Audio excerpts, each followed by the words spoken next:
네, 여러분 사례형 문제풀이 강의 시작해 보도록 하겠습니다.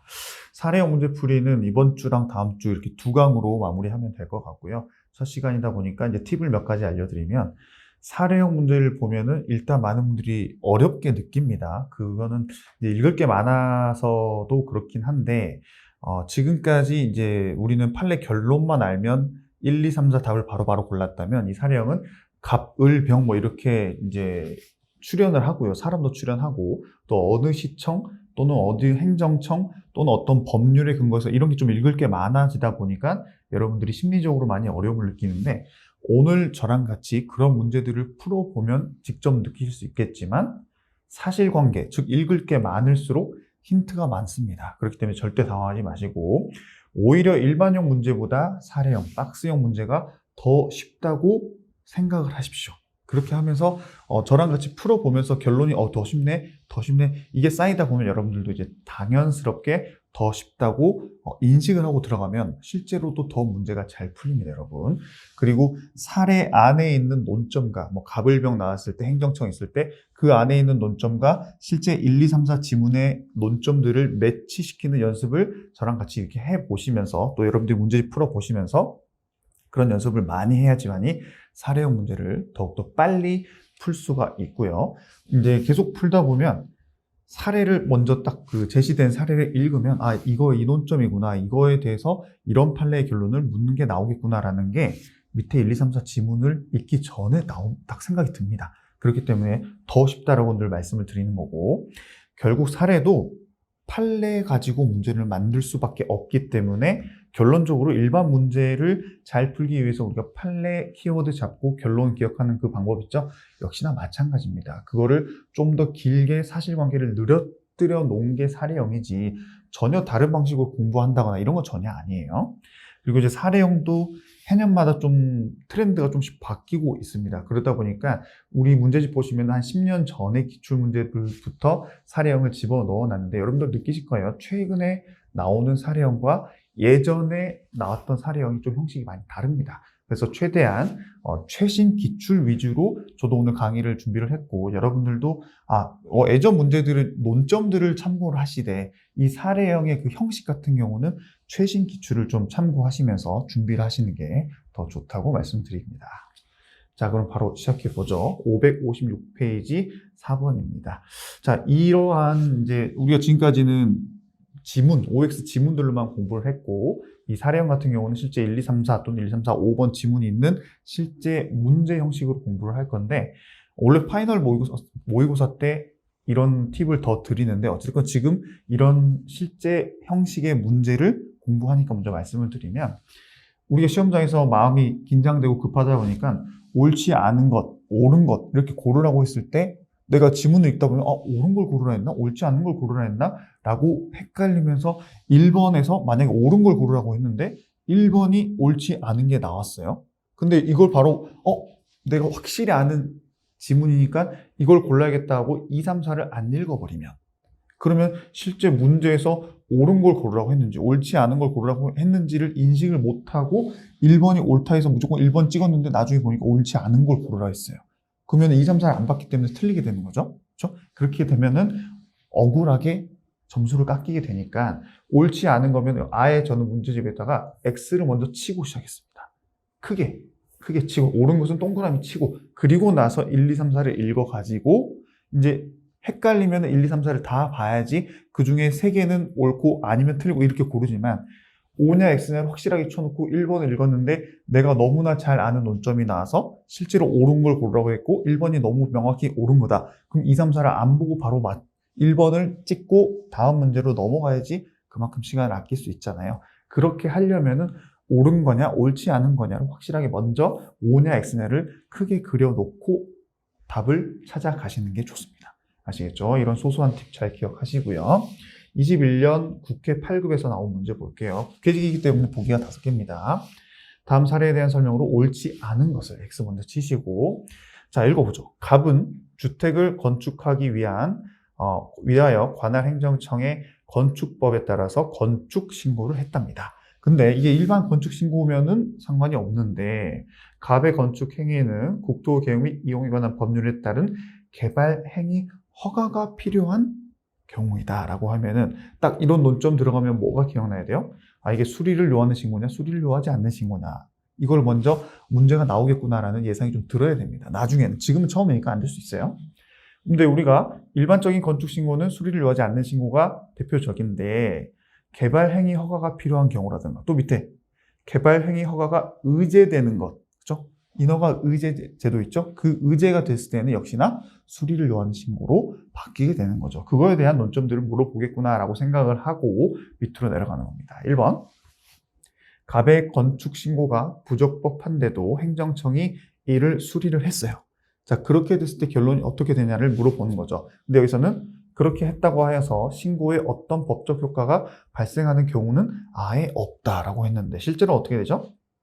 우리가 수리를 요하는 신고인데 부적법해요. 근데 그것도 모르고 수리를 해버렸어요. 담당 공무원이. 여기입니다. 그랬을 때 하자 있는 행정행위가 되죠. 자, 우리 하자 있는 행정행위가 되면은 무효일 때는 무효. 하자가 중대하고 명백해서. 근데 그 정도가 아니면은 취소가 되기 전까지는 유효하다. 그게 뭐였어요? 공정력이죠. 그렇기 때문에 결론이 이렇게 두 가지로 나눠져야 되는데, 이 문제에서는 무조건 법적 효과가 발생하지 않는다 했기 때문에 1번이 바로 틀리게 되는 겁니다. 그래서 옳지 않는 거고 1번에서 정답이 나왔다면 바로 1번으로 찍고 2, 3, 4는 안 보고 넘어가는 게 시간을 세이브할 수 있는 방법이죠. 근데 우리는 지금 문제 풀이니까 다 볼게요. 2번. 갑의 건축신고를 관할 행정청이 수리하지 않았다면 그 거부행위에 대해서 갑은 취소소송을 제기해서 다툴 수 있다. 이 거부행위 자체가 처분성이 있냐 없냐를 따지는 거죠. 수리를 요하는 신고 같은 경우는 수리를 거부해버리면 그 자체로 거부 처분이 인정이 된다고 했습니다. 그렇기 때문에 2번은 5고요. 3번. 갑이 적법한 건축행위를 할 수 있는 시점은 당연히 수리를 요하는 신고이기 때문에 수리를 해줬을 때 그 시점부터 건축을 할 수 있는 거죠. 그래서 행정청이 이를 수리한 시점이다. 제출한 시점이 아니죠. 제출한 시점이 되려면 수리를 요하지 않는 신고일 때 가능한 겁니다. 4번. 갑의 건축신고가 개발행위 허가에 필요한 요건을 충족하지 못했다면 이를 이유로 갑의 건축신고 수리를 거부할 수 있죠. 당연히 거부할 수 있죠. 수리를 요하는데 그 수리를 해주려면 조건을 못 갖추었다면 당연히 거부 처분할 수 있는 거고요. 갑의 건축신고는 행정청이 그 실체적 요건에 관한 심사를 한 후 수리하여야 하는 이른바 수리를 요하는 신고에 해당한다라고 해서, 실제 이 문제 같은 경우는 이 5번 지문이 차라리 1번에 배열이 됐다라면 훨씬 더 나머지 문제들을 좀 더 빨리 캐치해서, 이 논점 주제가 뭔지 캐치해서 좀 더 쉽게 풀 수 있었는데 출제자는 그런 걸 원하지 않았나 봐요. 그래서 5번으로 딱 배열해 놓고 실제 이것만 잘 알고 있으면 이거는 수수수수 잘 풀릴 수 있는 문제였잖아요. 그렇기 때문에 약간 그런 식으로 난이도를 좀 높이려 했던 문제다라고 보시면 됩니다. 그래서 정답은 1번이죠. 그 다음 557페이지 2단원으로 넘어갑니다. 1번.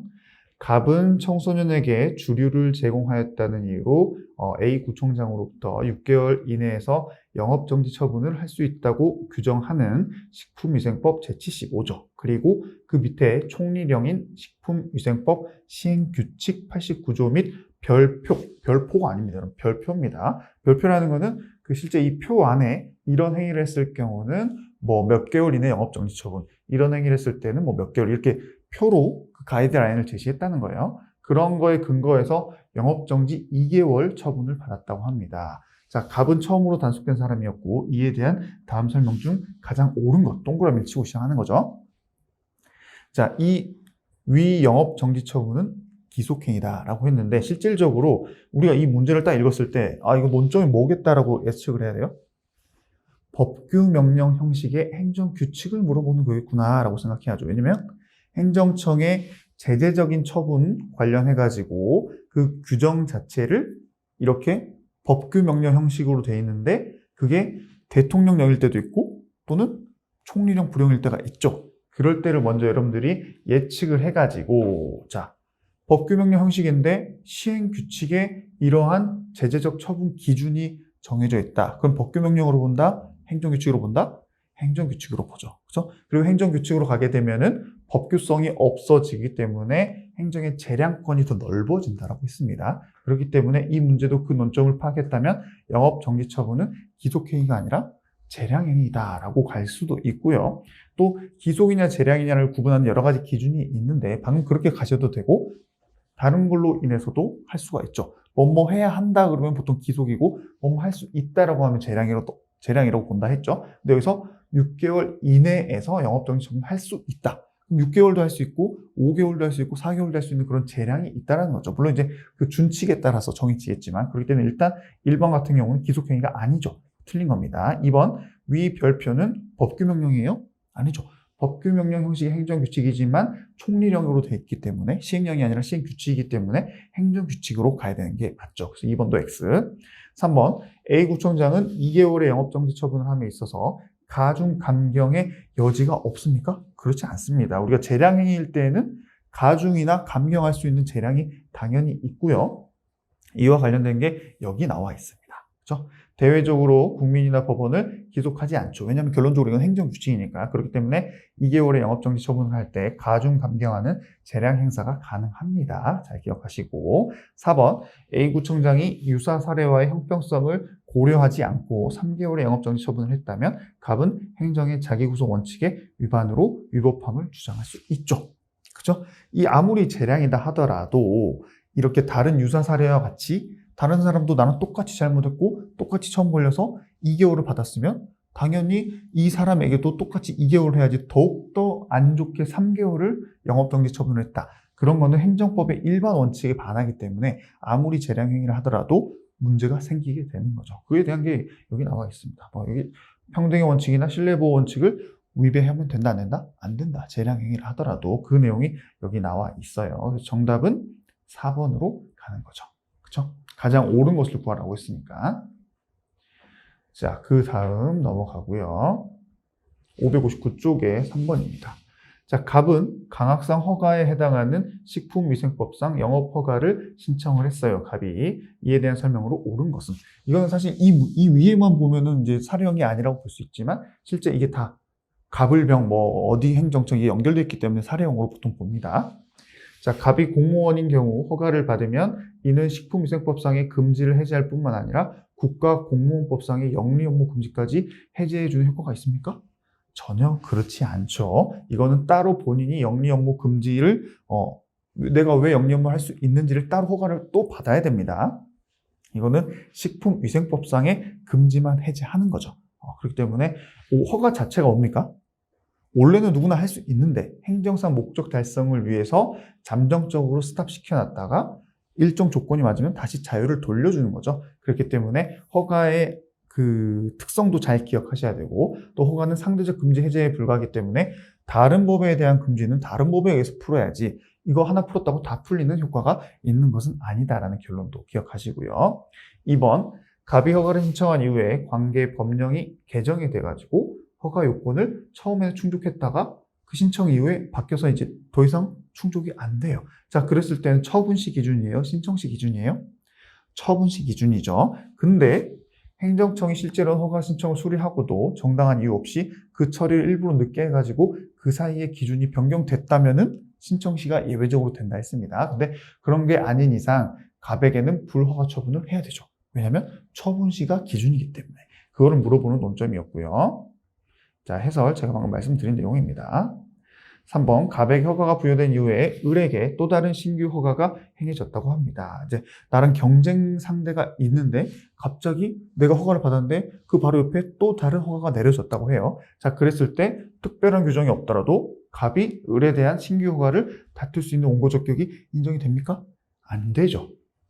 이거는 허가냐 아니면 특허냐에 따라서 달라진다 했습니다. 근데 허가 같은 경우는 그런 권리가 없어요. 그렇기 때문에 반사적 이익을 침해하는 것에 불과하기 때문에 A인가요? 갑인가요?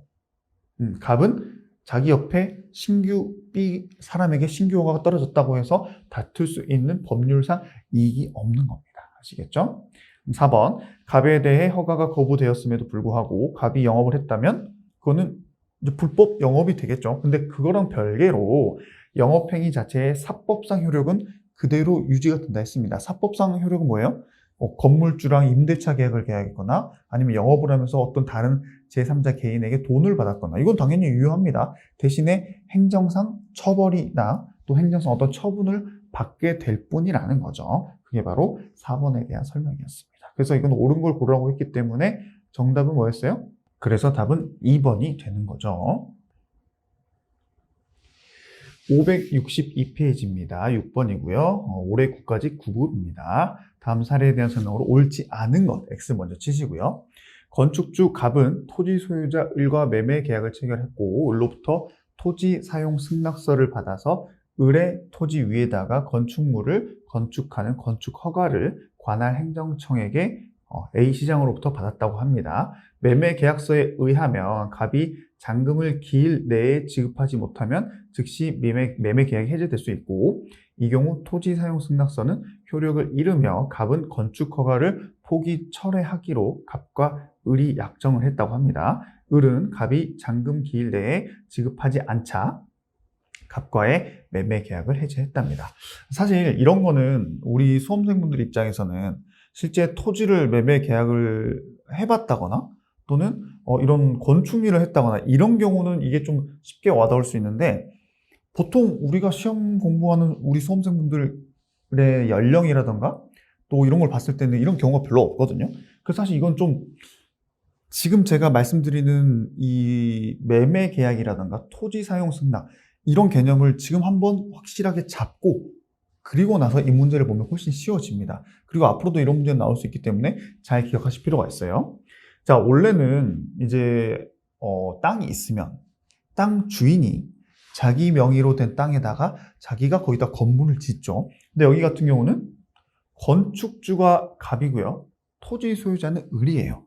즉, 을 명의의 을이 주인인 땅인데 거기서 을이 건물을 짓는 게 아니라 갑이라는 사람이 건물을 짓는다는 겁니다. 그럼 땅이랑 건물이 이름이 다르죠. 그리고 이 건축 허가를 받으려면 보통은 그 땅 주인이 거기다가 자기 명의로 건축을 짓겠다 그러면은 문제없이 건축 허가가 잘 나와요. 근데 갑이라는 사람이 자기 땅도 아닌 을 땅에다가 건축을 한다고 허가를 신청을 하면 행정청 입장에서는 아니 근데 본인 땅이 아닌데 왜 여기다가 건물을 지으려고 하시죠? 건물을 지으려면 땅 주인인 을에게 그 토지 사용한다는 건 그 토지에다 건물을 올린다는 거잖아요. 그 토지를 쓰겠다. 토지 사용 승낙서를 먼저 받아오셔가지고 저희에게 건축 허가를 받으셔야 됩니다. 라는 절차가 필요한 거죠. 근데 보통은 왜 이렇게 되냐면 원래는 갑이 을한테 땅을 이제 사는 계약을 했습니다. 근데 처음에 계약금만 주고 나중에 아직 잔금을 안 치른 그 사이에 건축을 시작하려다 보니까 이런 절차가 있는 거고요. 그렇기 때문에 실제 을은 갑에게 땅을 판 사람이에요. 그럼 나중에 오늘 계약을 했을 때 한 3개월 정도 후에 잔금을 치르고 잔금을 받아야지 등기를 넘겨주겠죠. 그래서 그 3개월 사이에 만약에 갑이 실제 3개월 후에 잔금을 지급하지 못하면 을 입장에서는 어떡하겠어요? 아니 토지 사용 승낙서 먼저 써줘서 내가 아직 잔금도 못 받았는데 내 땅에다 갑이 건물을 지어요. 근데 나중에 잔금을 안 줘. 그럼 내가 그때라도 토지 사용 승낙을 철회를 해야겠죠. 잔금을 줘야 되는데, 그죠? 그런 내용들이 여기 들어있는 겁니다. 잔금 기일 내에 지급하지 못하면 즉시 매매 계약 자체를 해지할 수도 있고, 이 경우 토지 사용 승낙서는 아예 효력을 잃게 되고, 갑은 잔금을 못 냈으니까 건축 허가도 포기하고 철회하기로 계약서를 쓴 거예요. 그죠? 약속을 잘 지키라 합니다. 자, 그렇게 했는데 실제로 을이 기다렸는데 갑이 잔금을 못 치렀어요. 그래서 매매 계약을 해제해버린 겁니다. 그럼 당연히 토지 사용 승낙서도 효력을 잃게 되겠죠. 그럼 건축을 시작했다 하더라도 건축을 못할 거고 그 허가도 효력이 없어지는 걸 이제 머릿속에 기억하시면서 이걸 이제 하나씩 보는 겁니다. 대충 아시겠죠? 자, 볼게요. 1번 착공에 앞서 갑의 귀책사유, 착공 공사를 시작한다는 겁니다. 갑의 귀책사유로 해당 토지를 사용할 권리를 상실했죠. 그런 경우 을은 A시장에 대하여 건축허가의 철회를 신청할 수 있다. 있어야죠. 왜냐? 아니 내 땅인데 A라는 사람이 잔금을 못 치러가지고 건축을 못하게 만들어야 되기 때문에 건축허가를 취소해달라 신청해야겠죠. 물론 건축허가를 받은 사람은 갑입니다. 하지만 을에게도 충분히 그러할 법적인 권리가 인정이 된다라는 게 여기서 말하는 판례의 결론이죠. 그렇죠? 1번입니다. 그 다음 2번. 건축허가는 대물적 성질을 갖는 것이어서 행정청으로서는 그 허가를 할 때에 건축주 또는 토지 소유자가 누구인지 등 인적 요소에 관하여서 형식적으로 심사를 한다. 맞죠? 이것도 많이 본 지문입니다. 이게 땅 주인은 을인데 건축을 하겠다는 사람은 갑이기 때문에 그 토지 소유자가 누구인지 그런 인적인 부분만 형식적으로 보지 그 을이라는 사람이 뭐 지금까지 전과가 있는지 아니면 뭐 미성년자인지 이런 걸 따지는 게 아니라 그냥 토지 소유자랑 동일한지만 보는 형식적 심사만 한다는 내용이에요. 아시겠죠? 2번 맞고요. 3번 A시장은 건축 허가 당시 별다른 하자가 없었고 철회의 법적 근거가 없으므로 건축 허가를 철회할 수 없다라고 했는데 A시장은 여기서 건축 허가를 한 행정청입니다. 처분청이에요. 그렇기 때문에 나와 있죠. 어디 있죠? 처분청은 처분 당시에 하자가 없었고 처분 후에 철회를 할 수 있다는 별도의 법적 근거가 필요해요? 필요 없어요. 필요 없더라도 원래 처분을 존속시킬 필요가 없다면 그 철회 가능합니다. 그렇기 때문에 3번이 틀리게 되는 거죠. 그렇죠? 철회할 수 없다 했는데 철회할 수 있습니다. 왜냐? 직접 했던 행정청이기 때문에, 처분청이기 때문에. 오케이. 4번 철회권의 행사는 기득권의 침해를 정당화할 만한 중대한 공익상의 필요 또는 제3자의 이익을 보호할 필요가 있고 공익상의 필요 등이 상대방의 입을 불이익을 정당화할 만큼 큰 경우에 한해서 허용될 수 있다. 그렇죠? 철회에도 한계가 있어요. 이런 조건이 맞아야지만이 철회를 할 수 있는 겁니다. 아시겠죠? 정답은 그래서 3번이 틀리게 되는 거죠. 그렇죠? 넘어갑니다. 565페이지 9번입니다. 19년도 서울 9급이에요. 갑은 영업허가를 받아서 영업을 하고 있었는데 자신의 영업을 을에게 양도하고자 을과 사업 양도 양수 계약을 체결하고 관련 법에 따라서 관할 행정청에게 지위 승계 신고를 했다고 합니다. 옳지 않은 겁니다. X 치시고요. 자, 지위 승계 신고가 나오면 그 신고 자체가 수리를 요하냐 요하지 않냐를 분명 물어보는 논점이 나오겠구나라는 생각이 좀 드셔야 됩니다. 갑과 을 사이의 사업 양도 양수 계약이 무효다라고 하면은 양도 양수 계약이 무효면 그에 따른 신고가 효력이 있습니까? 아니죠. 무효면 그대로 무효가 된다라고 했어요. 무효가 아니면은 뭐 공정력이 있을 여지는 있겠지만 여기서는 아예 무효기 때문에 당연히 그 신고 자체도 무효가 되는 거죠. 그렇게 해서 1번이 유효하다라고 했기 때문에 틀린 겁니다. 그래서 여기서 빨리 답을 맞추고 다음 문제로 가버리는 게 원래는 객관식 문제 푸는 방법이에요. 자, 2번. A가 지위 승계 신고의 수리를 거부했다면 행정청이 갑은 수리 거부에 대해서 취소 소송으로 다툴 수 있죠. 수리를 요하는 신고인데 그걸 거부했기 때문에 소송으로 다툴 수 있는 거예요. 앞에서 봤던 논점이 또 나온 겁니다. 갑과 을이 사업 양도 양수 계약을 체결하였지만 지위 승계 신고 이전에 갑에 대한 영업허가가 취소됐다면 을은 이를 다툴 법률상 이익이 인정이 되는 게 판례죠. 그렇죠? 여기 나와 있습니다. 양수인의 지위에 대한 직접적 침해가 이루어지기 때문에 그 양수인도 이를 취소를 할 수 있는 법률상 이익을 갖게 되는 거죠. 다음 4번. 갑과 을이 관련 법령상 요건을 갖춘 적법한 신고를 하였음에도 A가 이를 수리하지 않았다면 지위승계 효력이 발생하지 않죠. 왜냐? 수리를 요하는 신고니까. 그래서 4번도 맞는 답이 되는 겁니다. 넘어갑니다, 이제.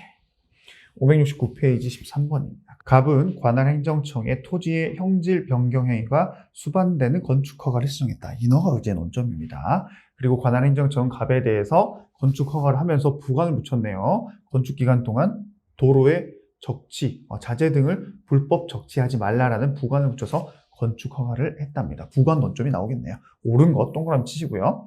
토지의 형질 변경의 허용 여부에 대해서 행정청의 재량이 인정된다 하더라도 주된 행위인 건축 허가가 기속 행위라면 갑에 대한 건축 허가는 기속 행위로 봐야 된다라고 했는데 실제로 그렇습니까? 아니죠. 인허가 의제에서 의제되는 인허가가 재량 행위라면 주된 인허가가 기속 행위라 하더라도 그 한도 내에서는 재량 행위로 본다라는 게 결론이기 때문에 1번이 X가 되는 거고요. 2번, 위 건축허가에 대해 건축주를 을로 변경하는 건축주 명의 변경 신고가 관련 법령의 요건을 모두 갖춰서 행해졌더라도 관할 행정청이 신고의 수리를 거부했다면 그 수리 거부 행위는 을의 권리 의무에 직접 영향을 미치는 것으로서 취소 소송의 대상이 되는 처분이다라고 했는데 건축주 명의 변경 신고 수리를 거부하는 것 자체는 거부 처분의 효력이 있다 했죠. 그렇기 때문에 거부 처분의 취소 소송이 가능한다는 겁니다. 3번. 갑이 위 부관을 위반해가지고 도로에 자재 등을 불법 적치를 했어요.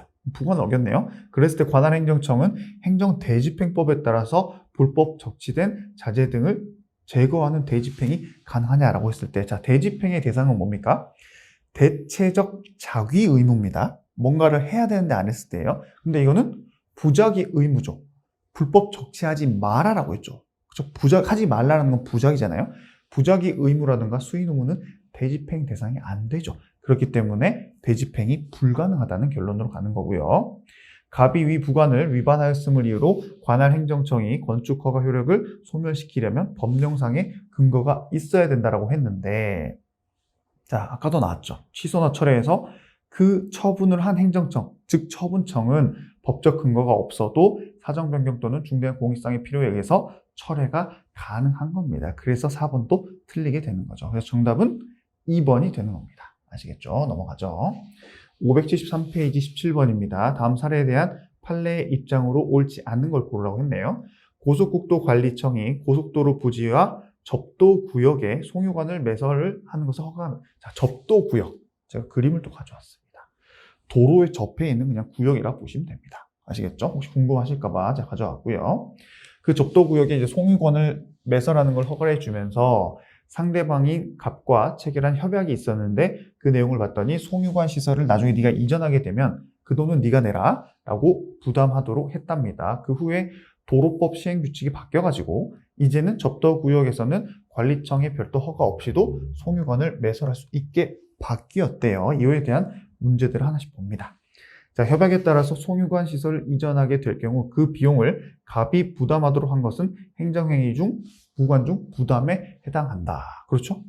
부관이죠. 하지만 부관은 협약의 형식으로 해도 상관이 없다고 했습니다. 그게 바로 2번이죠. 갑과의 협약이 없었다 하더라도 고속도로관리청은, 국도관리청은 송유관 매설 허가를 하면서 일방적으로 송유관 이전 시에 그 비용을 갑에게 부담한다는 내용의 부관을 부과할 수 있다라고 했는데, 여기서 협약을 했지만 협약 안 하고 그냥 부관 붙여도 아무 문제가 없습니다. 그게 2번이었고요. 그래서 2번 정답이고요. 도로법 시행규칙의 개정 이후에도 위 협약에 포함된 부관은 부당결부 금지 원칙에 반하지 않는다. 왜냐? 이때 이 협약을 했을 때에는, 이런 처분을 했을 때에는 그때 당시 관련 기준으로 봤을 때 아무 문제가 없었기 때문에 지금 나중에 법이 바뀌었다 하더라도 이거는 부당결부 금지 원칙에 반하지 않습니다. 또 4번 도로법 시행규칙의 개정으로 접도구역에는 관리청의 허가 없이도 송유관을 매설할 수 있게 됐기 때문에 위 협약은 효력이 없어진다? 그렇지 않습니다, 여러분. 법이 나중에 바뀌었다 하더라도 그 효력이 바로 소멸되는 건 아니에요. 그거에 대한 문제가 3번과 4번이었죠. 사실 이런 지문들은 우리가 앞에 OX 지문에서 많이 봤었습니다. 그런 것들이 이제 사례형으로 연결된 것 뿐이에요. 자, 그렇게 해서 정답은 이제 옳지 않은 것 4번이 되겠죠. 자, 그 다음 넘어갑니다. 자, 583페이지 24번입니다. 다음 중 사례에 대한 설명으로 옳지 않은 것을 고르라고 했네요. 병무청장이 법무부 장관에게 가수 갑이 공연을 하기 위하여, 이거 스티븐 유 판례잖아요. 네, 스티븐 갑이라고 합시다. 스티븐 갑.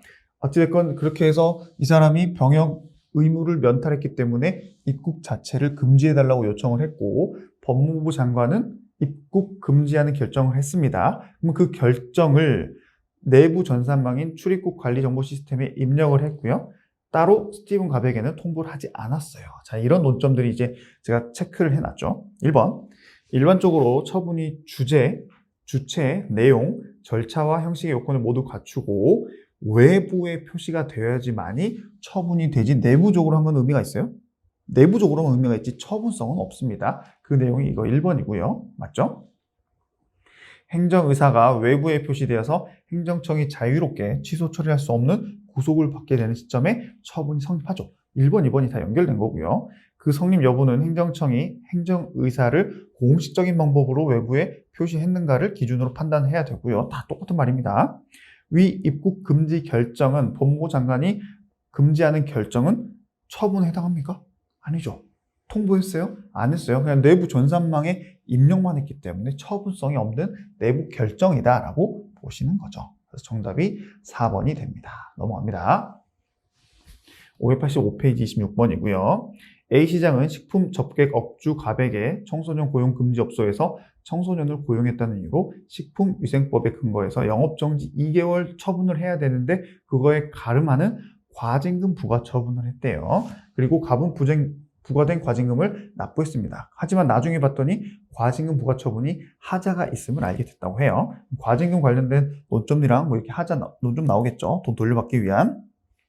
1번. 갑은 납부한 과징금을 돌려받기 위해서 관할행정청에 과징금 반환을 구하는 당사자 소송을 제기할 수 있다. 틀렸죠? 우리가 세금이라든가 과징금을 다 돌려받는 건 전부 다 뭘로 간다?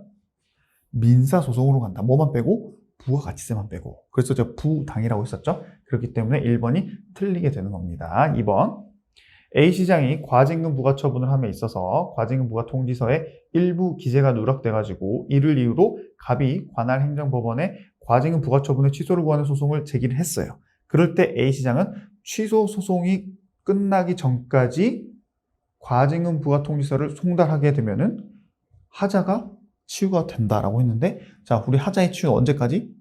소송을 제기하기 전까지만 치유되지 이미 소송이 시작됐으면 치유가 된다 안 된다? 안 된다. 기억나시죠? 그래서 2번 X고요.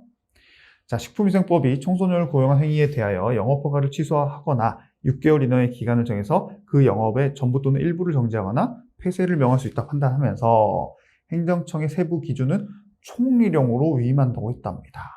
아까 또 나왔죠. 법규명령 형식의 행정규칙이죠. 근데 대통령령이 아니라 총리령 하면 법규명령이에요? 행정규칙으로 본다 했죠? 그렇기 때문에 법규성이 없어서 재판규범이 안 되는 거죠. 그래서 3번이 옳게 되는 거고요. 자, 재판규범성이 없는 게 바로 행정규칙이고 법규명령이면 재판규범성이 있습니다. 이런 용어들도 이제 익숙해지셔야 돼요. 4번, 갑이 자신은 청소년을 고용한 적이 없다고 주장하면서 제기한 과징금 부과 처분의 취소 소송 계속 중에 A시장은 갑이 유통기한이 경과한 식품을 판매했기 때문에 나는 처분 사유로 추가하거나 또는 변경하겠습니다. 가능하냐? 자, 처분 사유의 추가 변경. 기본적 사실관계가 동일해야지 많이 가능하다 했죠? 근데 청소년 고용한 거랑 유통기한이 넘은 거를 판매한 거랑 기본적 사실관계가 동일합니까? 물론 이제 나쁜 짓을 한 건 동일하지만 나쁜 짓의 기본적 사실관계가 전혀 다르죠. 그렇기 때문에 추가 변경이 안 되는 겁니다, 여러분. 그래서 4번이 X. 정답은 3번이 되는 거죠. 다음 588페이지 29번이고요. 다음 사례에 대한 설명으로 옳은 것 동그라미 치시고요. 갑은 자신의 토지에 대한 개별 공시지가 결정을 통지받고 90일이 넘어서 과세 처분을 받았어요. 자, 그랬을 때 과세 처분이 위법한 개별 공시지가 결정에 기초했다는 이유로 과세 처분의 취소를 구하고자 한다고 합니다. 갑은 토지대장에 전으로 기록되어 있는 지목을 대지로 바꾸고자 지목 변경 신청을 했어요. 토지대장 지목 변경 신청, 이거 다 기억나시죠? 거부 처분. 자, 을은 토지가 사실은 자신의 소유라고 하면서 토지대장에 자기 이름을 바꿔달라고 했지만 거부됐어요. 자, 토지대장에 이름 바꿔달라는 거 거부한 거 처음부터 없는데 이렇게 기억나셔야 돼요. 1번, 갑은 과세 처분이 있기 전에는 개별 공시지가 결정에 대해서 취소 소송 제기할 수 없다라고 했는데 개별 공시지가 결정 자체가 처분성이 있습니다, 여러분. 그렇기 때문에 틀렸죠. 우리가 이거 하자의 승계 부분에서 다 봤어요. 하자가 승계 논점이 되려면 앞에 거, 뒤에 거 전부 다 일단 처분성이 있어야지 된다는 게 기본 전제입니다. 그렇기 때문에 이건 개별 공시지가 자체만으로 처분성이 있기 때문에 1번이 틀린 거고요.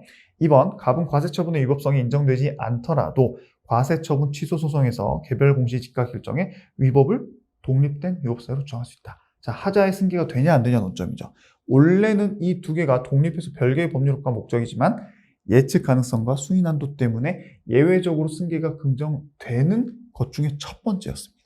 그렇기 때문에 결국에는 2번이 가능하게 되는 거죠.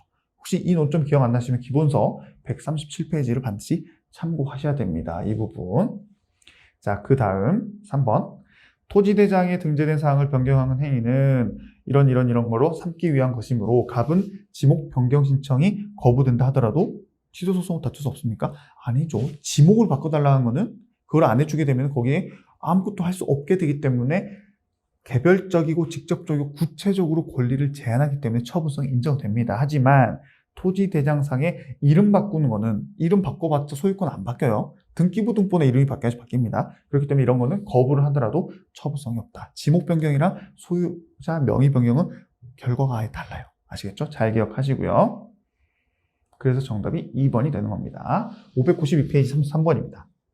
갑은 관련 법률에 따른 공장 설립 승인을 받고자 행정 절차 일체를 행정사에게 맡겼어요. 근데 그 행정사가 서류를 위조해가지고 승인을 신청했고, 실제 또 승인을 받았네요. 잘 못 봐가지고 행정청이. 그 다음에 A 군수는 나중에 보니까 서류가 위조된 걸 발견해서 공장 설립 승인했던 거를 취소를 했다고 합니다. 자, 이제 논점이 슬슬 보이죠?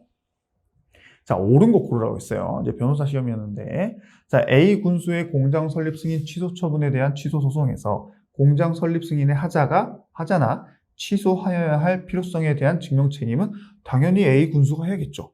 저희가 이거 살펴봤더니 서류가 위조돼가지고 이거 공장 설립 승인 취소, 그래서 저희가 한 겁니다. 그죠? 그렇기 때문에 A 군수가 이거를 주장하고 입증을 해야 되는 당연한 얘기고요. 그 다음 니은, 처분청은 행정처분에 하자가 있는 경우 별도의 법적 근거가 없더라도, 그쵸? 스스로 이를 취소할 수 있는데, 다만 수익적 행정처분의 경우에는 해당 법률에 대해서 취소에 대한 별도의 법적 근거가 요구된다라고 했는데, 자, 행정청은 어때요? 법적 근거 없더라도 가능하고요. 그리고 그 공익이랑 사익을 비교 형량하는 건 맞지만, 만약에 그 신청한 사람이 거짓이나 그 밖에 부정한 방법으로 처분을 받았다면은 이러한 비교 형량할 필요가 있다 없다? 없다. 그렇기 때문에 니은이 틀리게 되는 겁니다. 아시겠죠? 잘 기억하시고요. 다음 A 군수의 공장 설립 승인 취소 처분에 대하여 불가쟁력이 발생한 이유에는 A 군수가 취소 처분을 직권으로 취소할 수 없다? 아니죠. 불가쟁력과 불가변력은 각각 다른 거기 때문에 불가쟁력이 발생했다 하더라도 그건 재판으로 못 다툴 뿐이지 행정청은 자체적으로 직권 취소 철회 가능합니다. 그렇기 때문에 정답은 기억만 되는 거죠. 아시겠죠? 넘어가고요. 600페이지 41번입니다. 여름철 식중독 예방을 위해서 A구의 보건행정 담당 공무원 갑이 관내 일반 휴게 계절 음식점 점주들에 대해서 위생 지도를 했답니다. 자, 행정 지도 논점이 나왔어요. 옳지 않는 것 X를 치시고, 판례에 따르면 법령의 수권 없이도 행정 지도를 할 수 없다라 되어 있는데 행정 지도는 법률 규정 없어도 가능하죠. 바로 정답이 나와버렸습니다. 그렇죠? 1번이 X고요. 2번, 위생지도의 상대방이 일반 휴게 계절 음식 점주가 갑의 위생지도에 불응했다면 그 사유만으로 당해 업주에게 불이익 조치하면 돼요? 안 되죠. 불이익 조치 금지의 규정이 있습니다. 그렇죠? 행정지도는 안 따라도 불이익 조치하면 안 돼요. 자, 갑의 위생지도는 구속력을 갖지 않은 행정지도에 속하지만 행정절차법상의 비례 원칙이 적용된다. 자, 이런 1번 원칙은 모든 다 행정행위에서 적용이 된다고 보시면 돼요. 갑의 위생지도가 다수인을 대상으로 하는 것이라면 특별한 사정이 없는 한 위생지도에 관한 공통적인 내용과 사항을 공표를 해야 된다. 이건 조문 문제입니다. 조문. 행정절차법 51조. 그렇죠? 이런 조문 문제는 한 번 정도 기억만 하고 계시면 되고 나온 게 그대로 나오지 갑자기 51조 내가 처음 보는 거네 하면서 갑자기 50조, 52조를 찾아가서 암기하시겠다. 그렇게 공부하시는 거 아니에요. 정답은 1번입니다. 다음 행정절차법으로 갑니다. 오늘 4단원까지 갈 거예요. 602페이지 2번이고요. 다음 사례에 대한 설명으로 옳은 것을 고르라고 했습니다. 자, 2020년 1월 6일 인기 아이돌 가수인 갑의 노래가 수록된 음반이 안타깝게도 청소년 유해 매체물로 결정 고시됐네요. 자, 청소년 유해 매체물 결정 고시 이 키워드 나오면 나올 수 있는 논점들이 딱딱 또 올라야 돼요. 근데 여가부 장관은 이 고시를 하면서 효력 발생 시기를 따로 밝히지는 않았다고 합니다. 자, A 시장이 식품위생법을 위반한 이유로 을에 대해서 영업허가를 취소하는 처분을 하고자 했지만 송달이 안 됐어요. 그래서 위에랑 아래가 전혀 사례가 다릅니다. 그럴 때 보통 두 문제 이렇게 나눠지는 경우가 많아요. 그럼 이것부터 이제 보면 되겠죠. 1번. 행정효율과 협업 촉진에 관한 규정에 따르면 여성가족부 장관의 고시의 효력은 언제부터 발생할까요? 자, 효력 발생 시기를 안 밝혔을 때 관련 규정을 보면요. 고시 공고 등이 있는 날로부터 5일이 지나야지 효력이 발생한다는 조문 문제가 나왔고 실제 5일이 경과한 날은 여러분 1월 12일입니다. 이거 제가 정오표로 수정했는데 11일이 아니라 12일이에요. 계산을 해보면 공표를 언제 했어요? 1월 6일 날 고시를 했죠. 그러면은 1월 6일부터 5일이 지나야 됩니다. 근데 우리가 초일은 불산입하죠. 그죠? 그러면 6일이 아니라 7일부터 7, 8, 9, 10, 11 이렇게 5일이 되죠. 5일이 지난 12일부터 효력이 발생하는 거기 때문에 이게 12일로 바뀌는 겁니다. 아시겠죠? 잘 기억하시고요. 2번 갑의 노래가 수록된 음반을 청소년 유해 매체물로 지정하는 결정 및 고시는 그 자체로 처분성이 있다라고 했죠. 이게 제일 많이 나온 논점입니다. 청소년 유해 매체물 결정 및 고시는 처분성이 있다. 이걸 잘 기억하셔야 돼요. 이거는 많이 봤던 거기 때문에 넘어가고요. 3번 A시장이 영업허가 취소 처분을 송달하려면, 그쵸? 이거 하나당 1, 2번, 3, 4번 이렇게 하는 거죠. 송달이 안 된다고 했는데 송달하려면 의리 알기 쉽도록 관보, 공보, 게시판, 일간신문 중 하나에 공고하는 것 해야 되고 인터넷에도 공고해야 된다라고 해서 관련 조문 물어보는 겁니다, 여러분. 그렇죠? 송달이 불가능한 경우는 이렇게 해야 된다라는 게 있고요. 다음 4번 의뢰 영업허가 취소 처분이 공보에 공고가 됐어요. 그래서 의리 자신에 대한 영업허가 취소 처분을 있음을 알고 있지 못한다 하더라도 영업허가 취소 처분에 대한 취소 소송을 제기하려면 공고가 효력을 발생한 날로부터 90일 안에 제기를 해야 된다라고 했는데 실제 판례는요. 송달도 안 돼서 모르고 있죠. 그럼 당연히 모르고 있었기 때문에 알았을 때부터 90일이기 때문에 실질적으로 안 날로 90일을 기산해야지. 이게 효력이 발생한 아까 12일이었죠. 12일부터 90일로 하면 안 된다. 그럼 너무 억울하다. 이게 이제 판례의 입장입니다. 이 결론 잘 기억하세요. 그래서 넘어가고요. 정답은 3번이 되겠죠. 606페이지 6번입니다. 아래 사항에 관한 설명 중 옳지 않은 것을 구하라고 했어요. 자, 변시고 상당히 좀 긴 내용이기 때문에 제가 가지고 왔습니다. 여러분들이 아마 이런 게 딱 나오면 시험장에서 길다, 어렵다 이렇게 생각하실 텐데 풀다 보면 왜 쉽게 결론이 나는지 제가 대표적으로 알려드리기 위해서 이 문제를 끌고 왔어요. 뭐 스토리를 읽어볼게요. 뭐 학점 관련된 건데 뭐 억울하다 뭐 이런 내용인데 그냥 소설 읽듯이 읽으십시오. 이런 거는. 자, 대학교에 재학 중인 의리 B 과목에서 F를 받았답니다. 억울했어요. 그래서 본인이 봤더니 답안도 잘 작성했고 과제도 잘 제출했고 결석도 한 번밖에 안 했는데 F를 받았기 때문에 부당했답니다. 여기까지 논점이 없어요.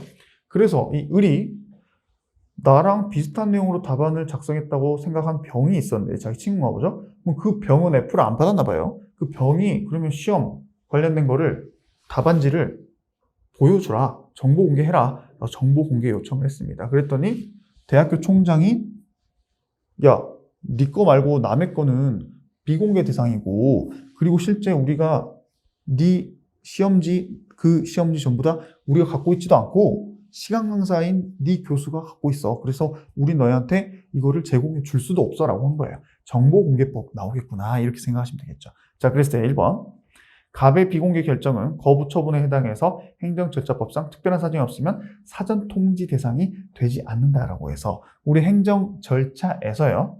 사전 통지를 해야 되는 경우가 있었죠. 불이익한 처분을 할 때. 근데 이거는 불이익한 처분이 아니라 원래 갖고 있던 어떤 허가를 취소하는 것 같이 그런 불이익한 처분이 아니라 그냥 뭔가를 신청했는데 거부를 한 겁니다. 거부 처분일 때에는 사전 통지 대상 안 된다. 매우 중요한 논점이었죠. 그 이유가 뭐라 했어요? 아직 그 사람은 권리 자체가 갖고 있는 사람이 아니기 때문에 그 권리를 우리가 갖고 있는 걸 없앴을 때만 사전 통지를 하지 아직 권리가 없기 때문에 이런 신청에 대한 거부 처분할 때는 사전 통지 안 해도 된다. 이게 중요한 논점이었어요. 그걸 물어보는 게 1번이었고요. 어려운 논점 아니었죠. 2번 A대학교가 사립대학교라면 의리 요청한 자료는 정보공개법의 적용 대상이 아니다. 여기서 답이 나와버렸죠. 우리가 정보공개할 때 사립이냐 국립이냐 따질 필요 있어요? 없어요. 학교면 다 공개를 해야 됩니다. 원래 원칙이. 그렇기 때문에 그 결론만 알았다면 답이 2번이어서 끝나는 거예요. 너무 허무하게 끝나죠. 또 어려운 논점도 없어요. 3번 B 과목에 대한 성적 통지가 문서로 교부하는 게 아니라 인터넷으로 확인하는 방법이라고 하더라도 이 전자문서는 정보공개법상 정보에 해당한다. 자, 전자라고 해서 전자매체라 해서 정보공개법상 정보가 아닙니까? 아니죠.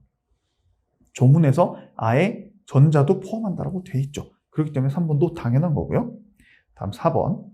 만약 사항과 달리 의뢰 공개 청구가 받아들여졌다면 복제물의 교부가 아닌 열람만을 허용하는 방식으로 공개 방법을 선택할 재량권이 학교에 있습니까? 없습니다. 신청한 방법 그대로 해야지 본인 맘대로 재량으로 그 공개 방식을 바꾸면 된다 안 된다? 안 된다. 다 알고 있는 논점이죠.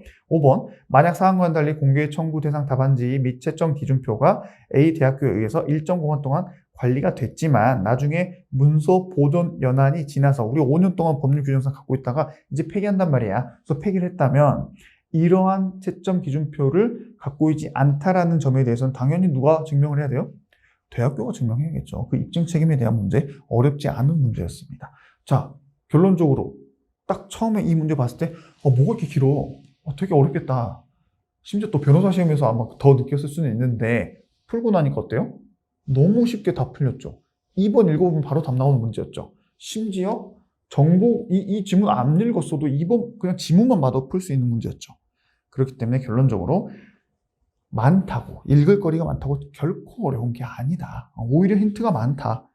그리고 사례형 나오면 이건 훨씬 쉬우니까 빨리 풀고 넘어가야지 라는 생각을 하면 된다라는 거 한 번 더 강조합니다. 넘어가죠. 정답은 2번. 610페이지 1번입니다. 행정대집행법으로 넘어왔고요. 의무이행 확보수단. 자, 대집행과 이행강제금에 대한 갑과 을의 대화 중 을의 답변이 옳지 않는 거 X를 치시고요. 이게 이제 최신 또 사례 형의 뭔가 그 트렌드이기 때문에 제가 또 가지고 왔어요. 지금까지는 이렇게 박스를 해가지고 딱 사례를 해놓고 고르라 했다면 그냥 대화하는 식으로 해가지고 답을 고르라고도 합니다. 자, 갑이 대의직소할 때 대입니다, 여러분. 행정대집행 절차가 인정되는 경우라도 행정청이 민사상 강제집행 수단 이용하면 된다, 안 된다? 안 된다. 결론 아시죠? 그러면 이용할 수 없습니다. 오케이. 대집행의 적용 대상은 뭡니까? 대집행은 공법상 대체 자기 의무에 불이익이 있는 경우에 해당할 수 있다. 아까 우리 봤죠? 대집행, 대체적 자기 의무. 그렇죠? 기억나시죠? 그 다음, 갑, 행정청은 대집행의 대상이 될 수 있는 것에 대해서 이행강제금 부과할 수 있나요? 정답은 뭐죠? 선택적으로 할 수 있는 거죠. 그 결론만 기억하시면 되시고요. 4번. 만약 이행강제금을 부과받은 사람이 돌아가셨어요. 그럴 때 상속됩니까? 승계됩니까?